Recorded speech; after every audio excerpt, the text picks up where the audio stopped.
Here is another blog about the ethics of the fitness empire. So just doing some research and everything, I came across the IDEA, or IDEA, Code of Ethics for Personal Trainers.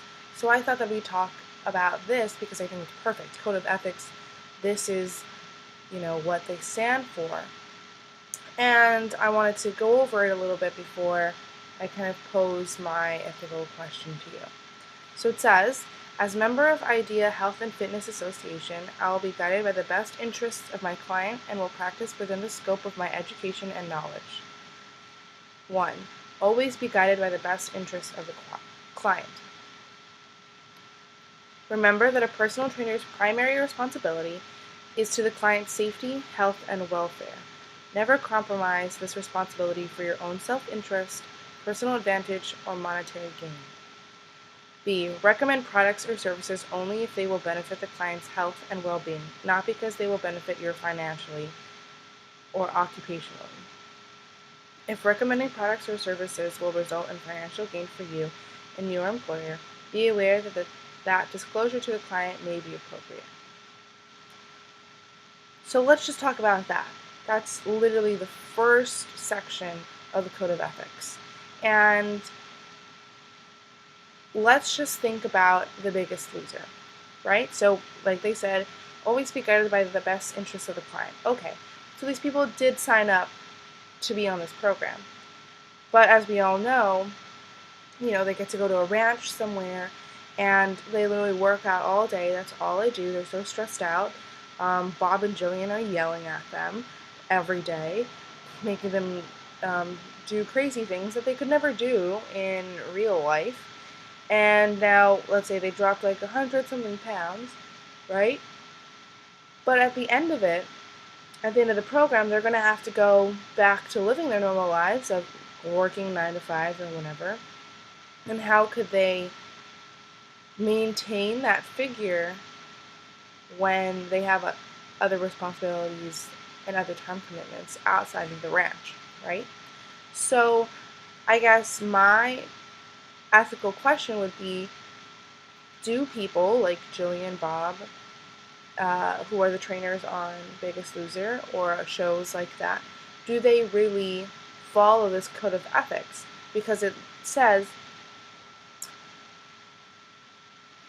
never compromise this responsibility, the responsibility of the client's safety, for your own self-interest, personal advantage, or monetary gain. And in my opinion, I think financial assistance or monetary gain, absolutely, Bob and Jillian get paid to be on the show. Absolutely, they have to. It's their job, right? And then because of that, excuse me, Jillian's made workout videos, Bob's on other shows, they've gained some popularity and now they're famous, and it's kind of been a spiral effect of, because they did this one show, now they have all this money and now they have all this advantage, basically. But do you think, so here's the question, I guess, do you think that they had the Biggest Loser's contestants' interests in mind when they had this? And they've had multiple seasons, right? So do you think that every season they cared about every single person that was on their teams? So definitely let me know. You leave your comments below. It's a really crazy thing to think about. And I think I'm going to put this link also in the blog so that you can look at it for yourself. And there are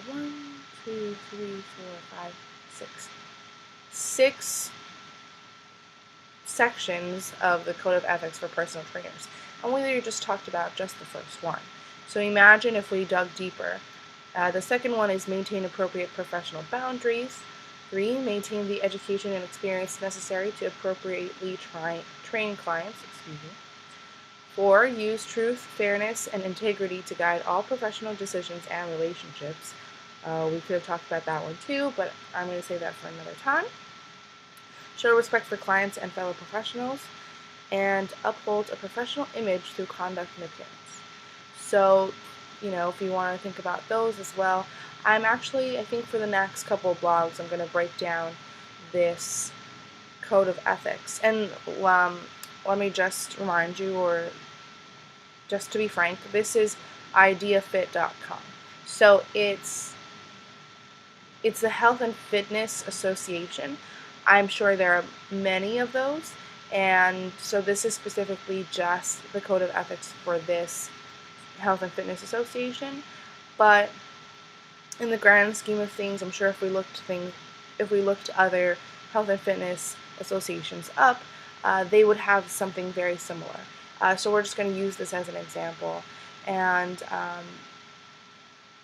we're going to go from there. Okay? So definitely let me know below what you think, and have a great Sunday. Bye.